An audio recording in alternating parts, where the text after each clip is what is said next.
All right, so this is my vertical garden that I've watched Jack Spirko do, and I decided to copy him because if it looks like it'll work well and he seems to make it work, I think I should be able to.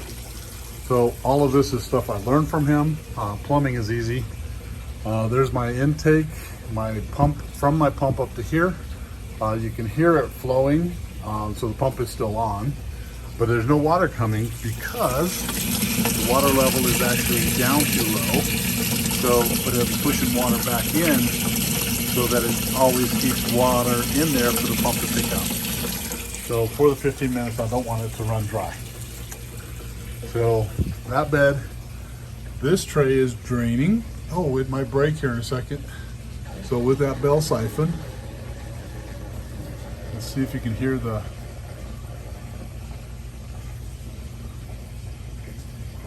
once it runs out of water. So it's really kind of cool, that technology on how that actually works. Really blows my mind and is really cool. I really liked it. But that is now dry. So this is where I'm going to do microgreens, just like Jack did. So that is coming down here and it has stopped. And you can kind of hear the water. So this is too full, and that is also above the ebb and flow, or the line in this bell siphon here. So there's something slowing that down. You can tell that because that water is not coming out fast enough. So I'm going to have to take that apart once it's drained. So, and this is at the perfect level, and you can see it's draining quite quickly down into this one, which is perfect. And in fact, it's coming very close to being the top, so it should break and never get higher than about there on that bell siphon. And you can see where this one is actually wrong because it is above that point and it shouldn't be that high. And that's just because it's draining too slow.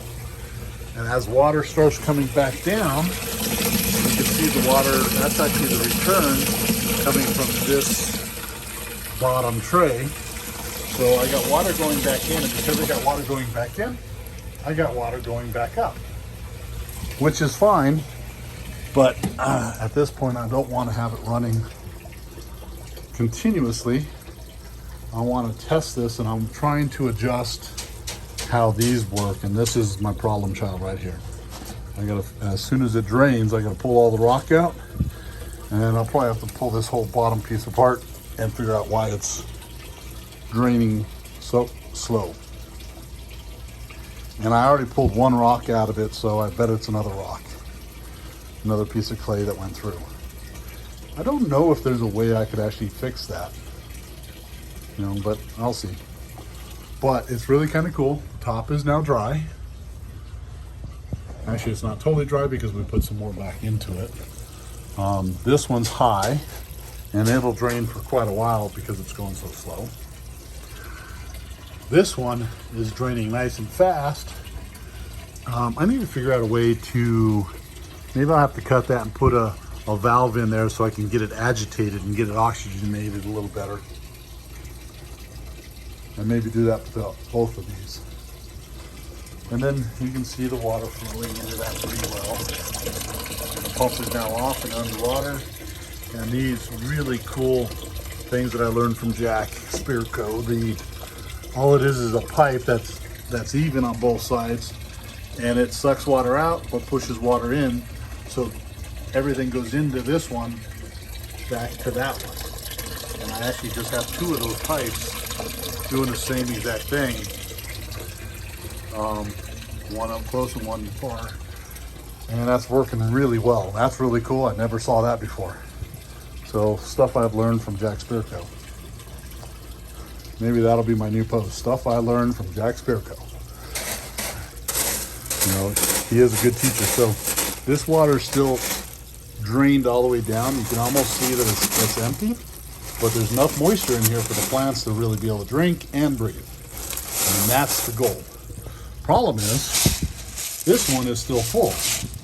So it's not actually draining fast enough, and that is a problem. And I think that's that, and I think I'll be able to fix that pretty easily. But I gotta wait for it to drain.